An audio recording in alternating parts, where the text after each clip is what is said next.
listening to StreetClothes, the podcast that takes you beyond the four walls of the hospital and into the lives of clinicians who live passionately no matter what happens to spark their hearts. Each week, we dive into the hobbies and side hustles that refuel the clinical spirit, recharge the mind, and remind us all that there's a big, beautiful world out there to keep exploring. StreetClothes, because life happens outside of scrubs.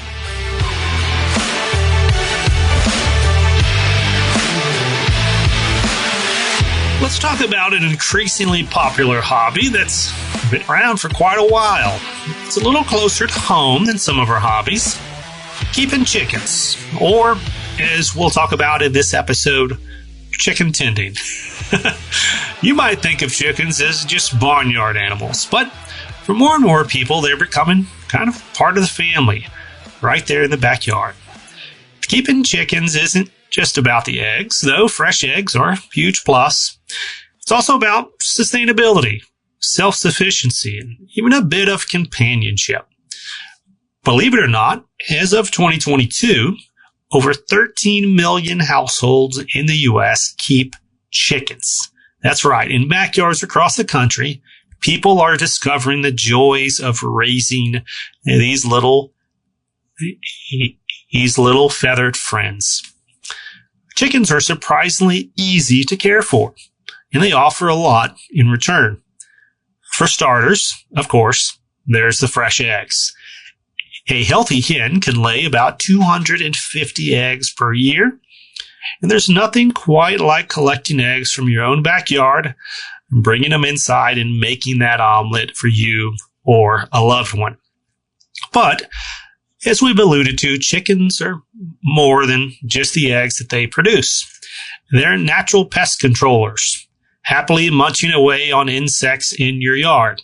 Their manure is a fantastic fertilizer, rich in nitrogen, which can help your garden thrive. And then there's the joy of watching them roam around, clucking contentedly. They've each got their own personality, each one a little bit different, and they can become quite the entertaining little pets. Chickens are also a great way to teach kids about responsibility and where our food comes from. There's something very grounding about raising your own food, even on a small scale. Plus, it's an opportunity to connect with a growing community of backyard farmers who share tips, tricks, and quite a few eggs with one another. So, if you're thinking about getting some chickens, know that you're not just starting a hobby. You're joining a national movement. You're joining something that's about sustainability, community, and in one sense, a return to a simpler, more self-sufficient life.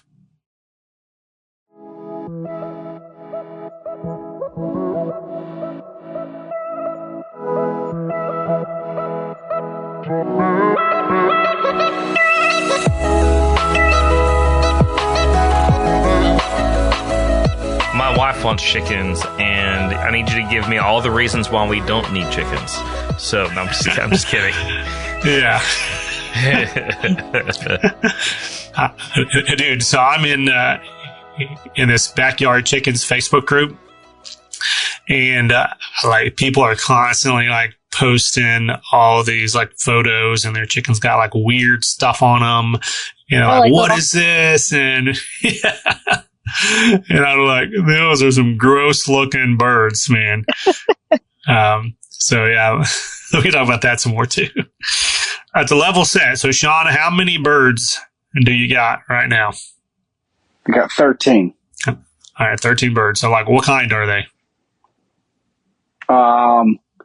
Black ones, tan ones, white ones. Okay, black, tan, and white ones. Okay. I don't know the specific like breed of them. My wife does. Okay. Yeah. Great. Like, so your wife is a chicken farmer. You're just a chicken feeder. Chicken tenders, as we call it. Chicken tender. Hey, I love that name even better.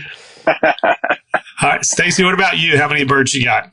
I have 3. I have Colombian Rocks. Okay. Is their breed. They were Marsha. But we lost one. Now it's just M&M. So. So you had 3, but you just have 2.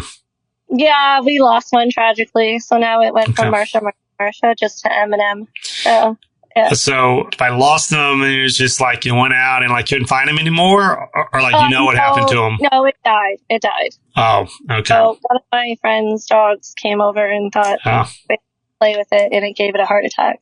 Oh. Yeah. Wow. Okay. Yeah. So it croaked. It croaked. So we had to RIP that chicken. So do chickens croak or cluck? I thought they clucked. Actually, they scream sometimes. I have to open the back door to tell them to be quiet. Wow. Do they listen to you? Yeah. Yeah. Oh, they do. I can open the door and just yell girls, and they'll come running from wherever they are in the yard for pets. That's fantastic. And I live in the suburbs, okay? I live in town. How long have you had chickens, Stace? It will be a year this September that we got them. Okay. And then, Sean, what about you? A year for the first batch, and then the most recent one about 6 months. Okay. Okay, great. So we got some fairly newer chicken tenders on our hands here. So that's great. I love that. I love that phrase. That's going to be the name of the episode, Chicken Tenders. The chicken tenders. Yeah. All right. So last question as we get started here. Do you keep your chickens for eggs, for meat, for companionship, or all of the above or none of the above? Oh, eggs and companionship. I can't even eat eggs, so I don't. The rest of my family does.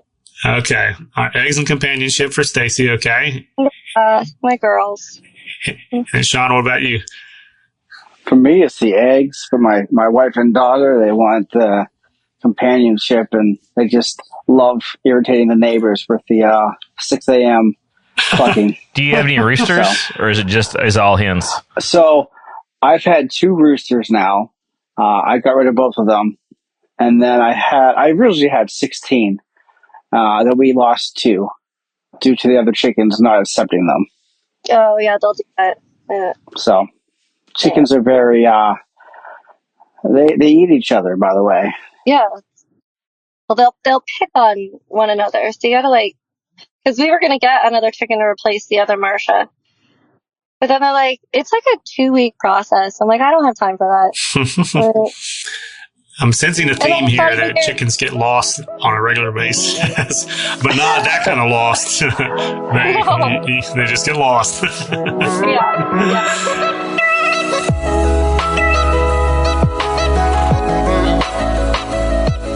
In just the past year, there's been a 500% increase in backyard chicken ownership in the United States.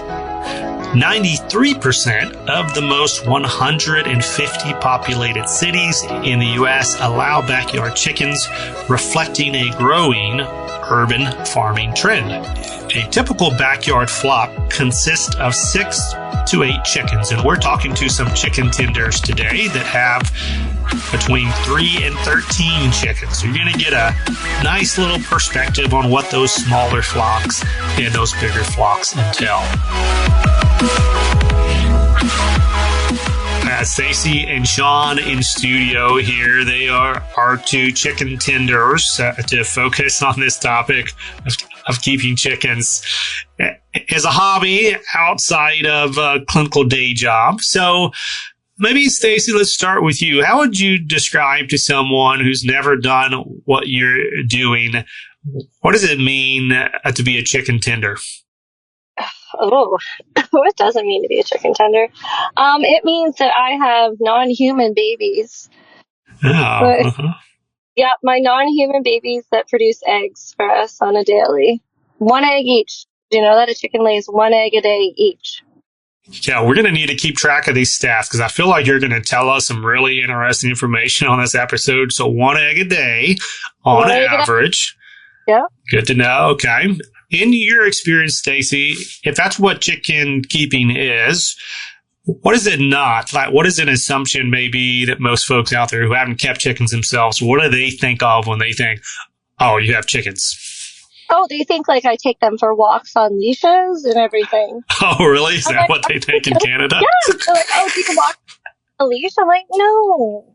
No, my chickens walk themselves around the yard on a daily. Okay. Like, a mess in my yard. Oh, yeah, okay. Furniture. Yeah, we'll talk about the mess here in a minute. Oh, yeah. We'll get to that. Yeah, we'll get to that. No, I think it's way more than that. But then they also are like, you have chickens. I'm like, I do. And they're actually pretty fascinated by the fact that I have chickens in the city. So, Sean, what about you? When folks, like, when they hear that you have chickens, I mean, first of all, like, what's the reality? What does this entail for you? But then also, yeah, what are those assumptions when people first are like, wait a second, like, you got how many chickens at home? Yeah, so the 13 keep me occupied. Pretty much just check the eggs once or twice a day. Make sure they have fresh water and food every other day for the food. And our chickens actually eat very well because I have a full garden that's 100 square foot. So whatever we don't get off the garden, kind of just give right to them. But yeah, I mean, it's just like, again, it's just like having a dog, but smaller and noisier. Are they your little babies, though? You know, Stacey kind of made a strong argument for, hey, these are like non-human babies. Is that true for you as well, Sean? Not for me, no. I'm not attached to them. I just want their eggs. They have a purpose. So maybe more like a cat instead of a dog, right? Not so attached, but, they're there. All right, Sean, how did you get into chickens, right? Because it's like there's a lot of animals you can have. There's a lot of other hobbies you could have. Why chickens? Happy wife, happy life. I was about to say, that sounds like a wife answer right there. Okay, so the spouse was like, hey, brought home one from Tractor Supply one day and said, baby, look, I couldn't pass it up. Too cute. So she brought home the first batch. I was out with her, and it happened to be fresh chickens. I'm like, they came home that day with 12 chickens. Dude. Gracious. That's going pretty legit hard into this hobby from like 0 to 12 right out of the box. Yeah. And then from there, we got 6 more. So now we're down to 13. So out of the 16, we have 13. Do you live in the city, Sean, or? I live by an airport. Okay, so close to the city, but like not really city. Okay. But I have I got a nice acre of land, so I have the space to have a couple chickens. Yeah, if you I'm had only allowed 100. to have 5. Oh, there's a limit on how many you can have in your area. Yeah, I'm only allowed to. Yeah. So Stacey, okay, you said you're in the suburbs, right? Yeah. So is that like a city council type regulation where like people will come and check on you? Okay. They won't actually come in my backyard, but if I had like 13 chickens, my neighbors would be like, what is actually happening over there? It'd be hard to hide it. Yeah. It's just Marsha. No, and I'm not allowed to have a rooster. So. Okay. Yeah. And so, how did you get into it, Stacey? Like, was just something you're like, well, maybe a little bit cheaper than a dog, a little less dramatic. I grew up on a farm. So my dream was to always move back to a farm and have a bunch of animals. But my partner's like, we are not moving anywhere that has well water. So I'm like, okay, cool. And then my chickens came, it was basically a grief purchase because we had just lost both our dogs within a year. And we're like, we're not getting another dog. We're not ready for that. So we were both just really sad, and I just took advantage of the situation and asked for chickens, and like Sean, I got them the same day. Wow. Just ask and you shall receive the chicken. Yeah, pretty much. So, this is a window into y'all's lives, right? Because there's going to be so many people tuning in that we know what eggs look like. We've all eaten eggs for the most part, at least we know what they are. Many folks have eaten chicken before. Not that we want to talk about eating chickens anymore in this episode, but because we don't want Marsha to tune in. Like, by the way, Sean, do you name your chickens, or are they just like 1 through 13 right now? No, we have names. Okay. What are some of your names? For them all. You don't got to give them all to me, but just like a couple. There's Nugget. There's, of course. there's Nugget. I remember all of them, but there's one I can't say on air.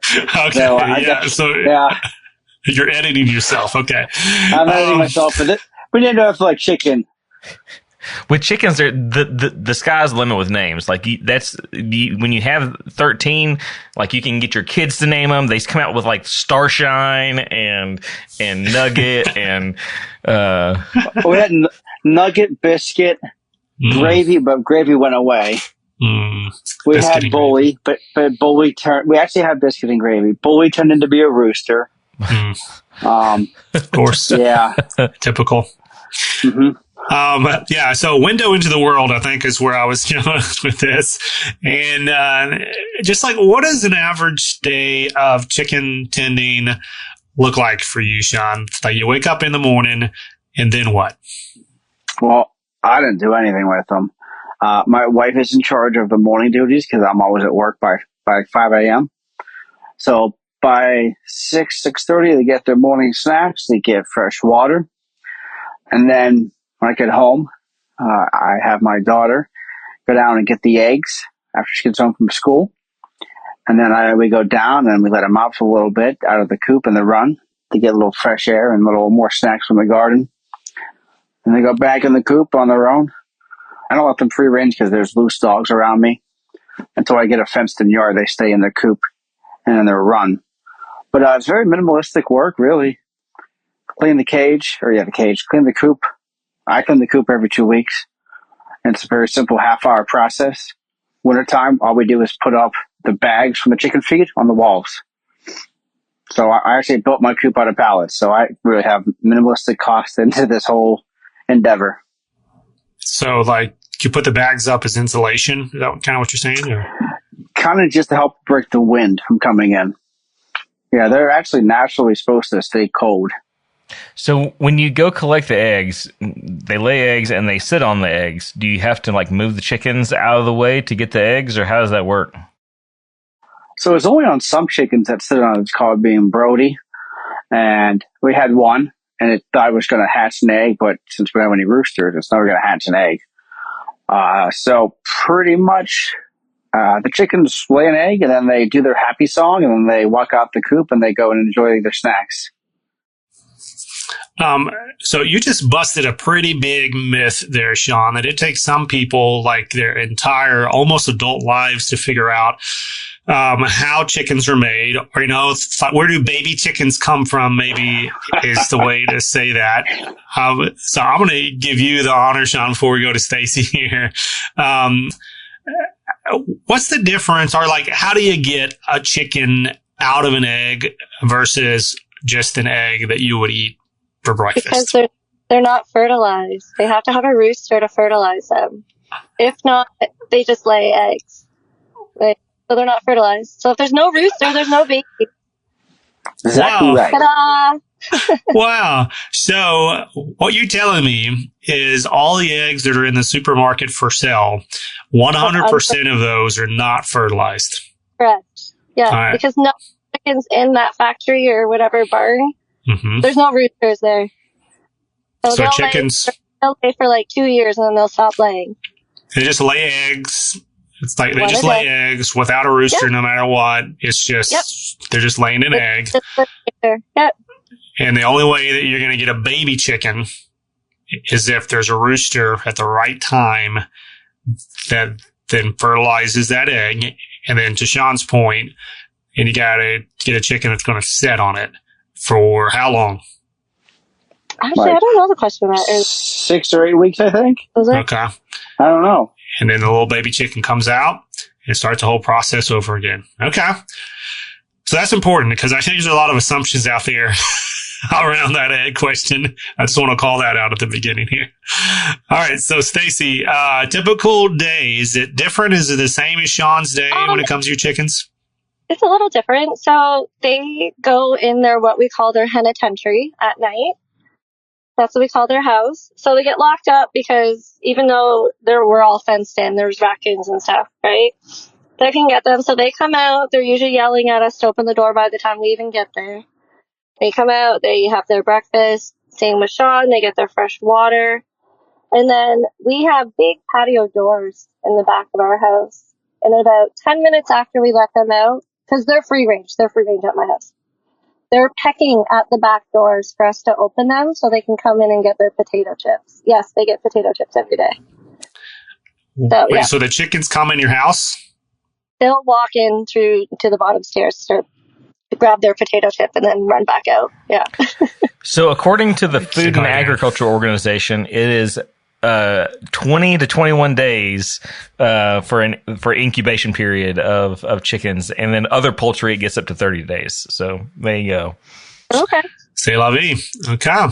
There you go. Thanks, Aaron. The more you know. There's a little like Star Spangled Banner that's coming over here. I'm still stuck on the chickens come in Stacey's house. So can we? Well, they don't come all the way in my house. They know they're allowed to have like 2 steps in, and then they grab the chicken and they leave. Wow. They're very trainable.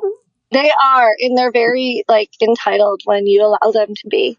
So I whistle when they come up to me. Yeah, I just gotta whistle. Yell out the door, girl. Chickens have little bitty brains, though, don't they? But chickens can recognize, I think, like 30 faces. Yeah. And they can recognize a bunch of like normal sounds that they know and they don't know. Like when the plane flies over my house, they like run inside. Not anymore though, because they never recognize it now. When they're first little, they used to run back inside the coop.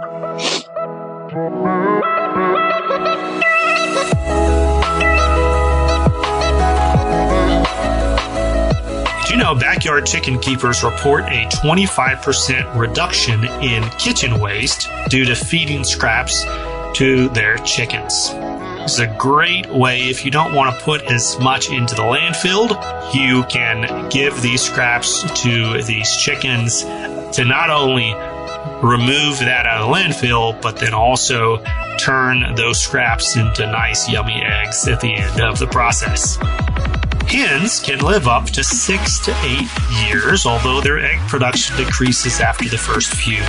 The demand for chicks and hatching eggs has increased by 100% during the peak of the COVID-19 pandemic. All right, so let's talk more about the houses here. You know, we got the penitentiary that Stacey has for her bad girls. What you gonna do? And then we have a setup at Sean's house that is, you know, both of these are protecting the chicken against either dogs or, you know, raccoons or whatnot. Like, what are the other functions? I guess, Sean, like you also mentioned, kind of protection from the wind and stuff, but what are the other functions of these houses? Snow gives them a place to run around in the day and hide from the sun. You know, in the wintertime, we cover the whole run. So it's like a whole big tarp over. And then the summertime, we put a half a tarp up. So if it starts to rain, they get some space to walk around without getting soaked. What is a run? Because it sounds like a run is basically where they can run around. Okay. Yep, where they run around. And that's different. Like you don't need a run if you have an open range. Is that right? Correct. Okay. Yep. Okay. So, and ours is next to the garden, so we can just kind of open it up into the garden whenever it's end of the season. And they can just feast for days. And what are they eating out of your garden? Everything that's left. Weeds, peppers, tomatoes. Oh, they eat the actual like vegetables and all that jazz. Everything. I was thinking the bugs. Snackers. Oh, yeah. Did you say they're omnivores, Stacey? They're actually like really huge snackers. Oh. Like, eat everything. Now, can chickens like overeat or do they control themselves? They eat until they can't eat more. Okay. So there's no such thing as like a chicken tummy ache. Tummy ache. Stomach ache. There you go. I don't think so. So, Stacey, you mentioned that they get potato chips from you. So that's one kind of diverse diet.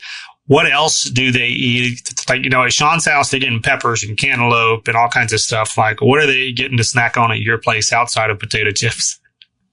They love apples. They love their apples. Yeah, bread. anything you're eating when you walk outside, they think that they deserve a piece of it. They do walk around, they eat their bugs, they eat my hydrangeas, they dig in the dirt, and God only knows what they're eating back there. Okay. Stacey, do chickens need a bath? Is there bath time for chickens? Actually, chickens bathe in the dirt. So they have dirt baths. And they actually don't like water. So they have dirt baths. So you have to make sure that they have access to dirt because that's what they bathe in to get rid of the bugs and stuff off of themselves. So that's where they'll make huge messes in my yard because they get into my flower beds and all the dirt is everywhere. And what about you, Sean? Do you bathe your chickens? They get access to water? Like I know like bird baths, like, birds will kind of play around. Is that the same for chickens or no? Yeah, they just take into my down in the dirt and dirt bath it is. It is a dirt bath. Okay, that's good. And it's hilarious to watch. It's like a chicken. It's like a dance. It's kind of funny. Full of dirt. Full of dirt. I have heard of people like actually treating them as house pets. Like, I mean, I'm on TikTok and there's a popular TikToker that keeps chickens, and she keeps chickens in their house and she diapers them and she washes them and I mean, I don't know. It's to each their own, I guess, but yeah, I wouldn't too go much. Yeah. No. So let's talk mess, because you mentioned diapers. That reminded me, these chickens do have waste products. Primarily it's the manure, but how do you handle that in your various contexts? I guess, Sean, if you're a big gardener, are you utilizing that manure in your garden? Walk us through that process. So I clean out every about 2 weeks in the summertime and about once every 1 or 2 months in the wintertime. And I will take it to my garden, put it in a big pile. When I till my garden, depending on what I'm planting, I'll just hit it up in the dirt. And then sometimes I will put the rest of the shavings, like the bedding material, in the actual run. So they have a little more stuff to play around in. And yeah, I mean, I repurpose everything. And when you say bedding material, what is that for people who don't know? So bedding material could be like pine shavings, sand, anything that they have in their coop or their run, depending on what style they have. Okay. Stacey, what about yours? How do you deal with poop? Oh, gosh. Okay, so probably like twice a day I'm hosing my back deck off. Really? Oh, yeah. Man, with 2 chickens, they're just... Is that like the bathroom right there on your porch? Well, they just walk around because you got to remember, like, a chicken doesn't like poop or pee separately. Every time they go to the bathroom, it's a mixture of both. So they're constantly going, right? And then for their head of country, we clean that once a week. Like every Sunday it gets cleaned and we're bad. We just put it in the garbage. But it's shavings that we use. But no, oh God, yeah, they do poop a lot. They poop a lot. Like poop at night the most of anything. Yeah, like every 2 steps, they're like letting a drop at this way. Well, they don't necessarily have like control of their like. No, they don't. No, and like I said, it's always both combined. So like they have to go all the time. I've been podcasting now for about 7 years, and I don't know if I've ever seen poop on an episode before. So checking that off my bucket list here as we're talking about chickens. And let's talk about money. Chickens, they obviously cost something unless you're raising them at home or incubating your own eggs. What's it cost on average in y'all's necks of the woods to buy a baby chicken? Oh, I think I paid $50. I didn't buy mine as babies. I bought them when they were ready to lay because I didn't want to have to buy the whole contraption of the heat lamps and everything. And my chickens were $15 a piece. So it was like cheaper to buy a live chicken than it was to buy one in the grocery store ready to cook. Yeah. And this chicken makes eggs. So win-win. Exactly. And yeah, absolutely. Like I pretty much got my money back within like 2 weeks. And Sean, what about in your world? Like grown chicken and baby chickens, what's the cost range on those? So it's about $1 a chicken. And then we call them amigas. They're like little baby chickens. So they're called bantams. It's a different kind. It's smaller. We have 3 of them. They were only 50 cents. Wow. So, and then we got them at like, I don't know, little tiny things. So not much. And again, so we repurposed the dog crate to grow them in, raise them in until they're the right age to let outside. And we had a heat lamp from a friend. So really minimalistic costs for over here. That's like, it's not expensive at all. Did you guys build your own coop, or did you purchase one already built? We built our own. It was like, I think just a little over $100 to build it. And did you get? I think I might got like. Did you get a plan offline or something, or how'd you know how to build it? No, we just kind of winged it.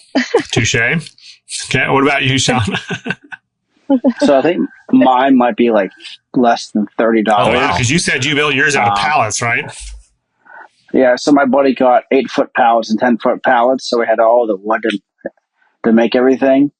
All I bought was some 4x4s and dug them on the ground. And then he brought over the run, which is like all wrapped in wire, so that was all free. So very little bit of cost. Yeah, I mean, I just kind of winged it when I was building it. I had no idea what I was doing.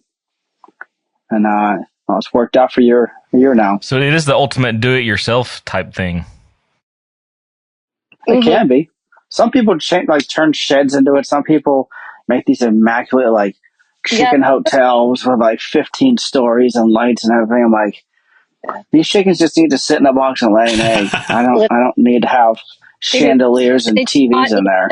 $1,000 kind of thing. Yeah. Yeah, I've seen them at the store, and I mean, like, those things can run, a couple $100 for like a little bitty one, all the way up to multi-thousands, for something that it's not even as fancy as you're saying, Sean. It's just like a larger, chicken coop. But yeah, they do have some real cool little things. It's like, they got chicken runs that are kind of like on wheels where you can like move around the yard. And that way, I guess, once they eat everything in the section and once they tear that up, but then also manure it up and you can move it around. Have y'all ever seen any of those things out there? Those before. Yeah. So that's the cost of the chicken. Let's talk cost of chicken feed. How much money are we spending on average to feed these little things? I go to the mill. Go first, Sean. Go ahead. Oh, go ahead. Oh, I was going to say, I get my feed from a mill, and it'll last about 2 months, and it costs me $17. Wow. Okay. Mm-hmm. Yeah. So I don't have that luxury around here. The Amish are quite far away from me, so I have to go to the store and buy it. But it's like $8 or I think 40-pound bag, and I get 2 every month, I think now. And it tends to last me about 3 weeks. But we also buy snacks for them too, like bird seeds and peanuts and cracked corn. So we do like 2-for-1 special. Is there any other costs? So we talk about housing, we talk about food. It's like, do you gotta take these little things to the vet? Do you gotta do anything else that we haven't mentioned that would be a cost associated that's important to mention here? As long as you keep the coop and the run clean and clear of like mud, and you check the birds for like mites, there's no need to do anything. I mean, my sister has chickens and she had a problem with 2 of her chickens that had bumblefoot. I'm like, how do you get this? I think if you just keep it nice and clean, and then you should have no problems. But people have like 60, 70, or hundreds of chickens. They have to have many issues. I don't know. So you mentioned mites. What do you like? What does that entail? It's kind of like head lice. Back in the when you get lice in your head, it just gets in the one chicken, and then it goes from one chicken to another, and then it can kind of irritate their skin. The feathers can fall out, which is bad.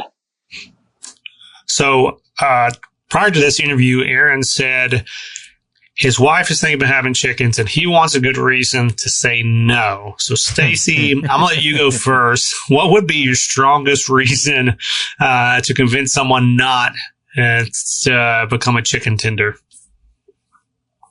To not become a chicken tender? Become a chicken tender, yep.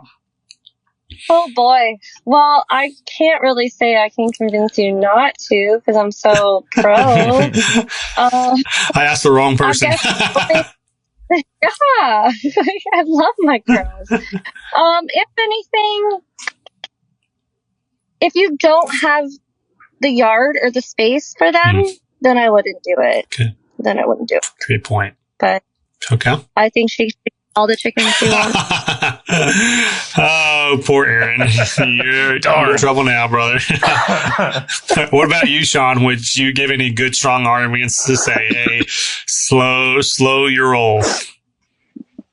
I mean, it is a lot of work if you're not ready and you don't do your homework for it. You get eggs, you can sell the eggs. But if you're not comfortable picking up an animal, there's no need to get into chicken tending. Good point. My wife hates birds. I said, well, if you're not picking up a chicken, you can't get chickens. Well, she got over fear birds real quick. So okay, that's good. That's a good point. You got to have the space, and you got to be willing to touch these little animals. So both of y'all chicken tenders don't do this as full-time jobs. You've got clinical roles as well that you're out there being a hero to patients. Stacey, what is your day job? What do you do from 9 to 5 before you go home with your girls? I have been medical device reprocessing technician for 16 years now at Blue Water Health in Sarnia, Ontario, Canada. And then just recently, we just launched the Beyond Clean podcast here in Canada as well. Yeah. Yay!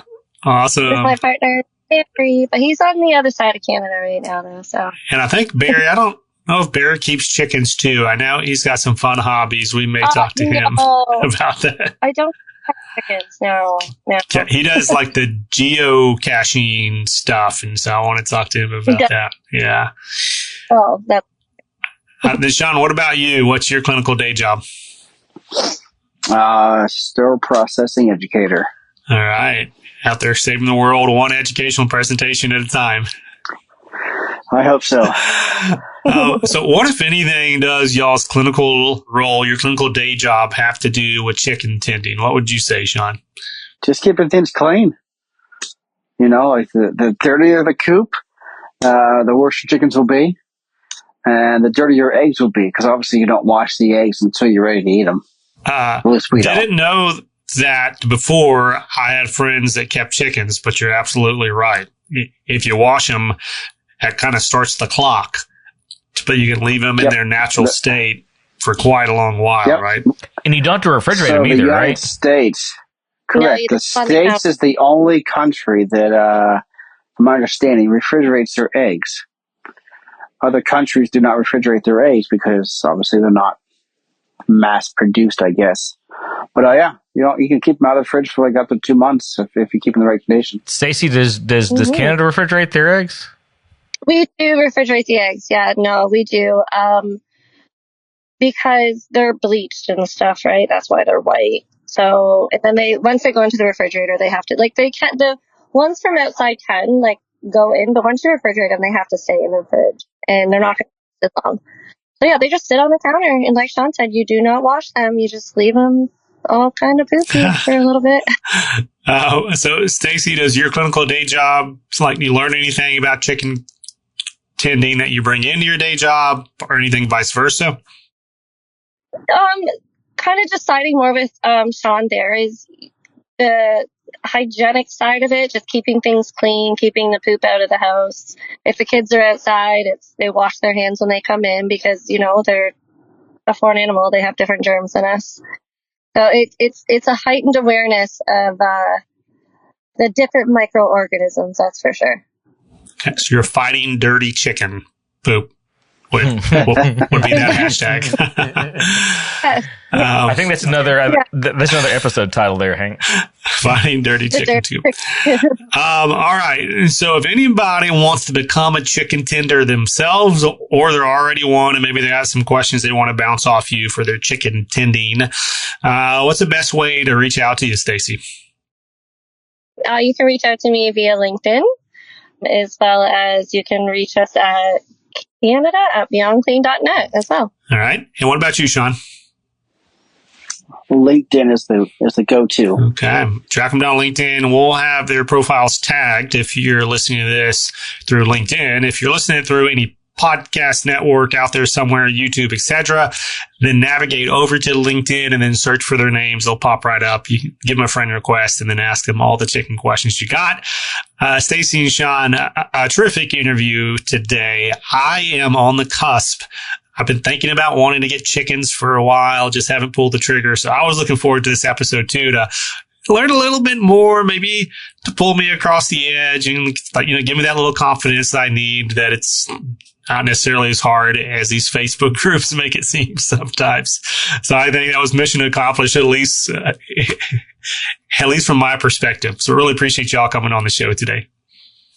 Absolutely. Thank you. And get the chicken. Aaron, don't get the chickens. Hank, get the chickens. That's right. Check different boxes. Thank you all. All right. That was Stacey Gielen from our sister podcast, Beyond Clean Canada, and Sean Weir, a sterile processing educator here in the States, talking all things chicken tending, and trying to convince me to let my wife obtain some chickens of her own. Thanks for listening to this episode of StreetClothes, where we explore the lives of clinicians outside of the hospital.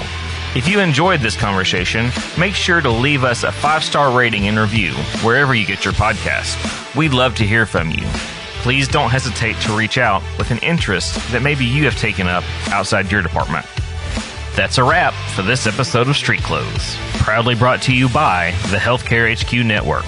Now, get back to what moves you, because life happens outside of scrubs.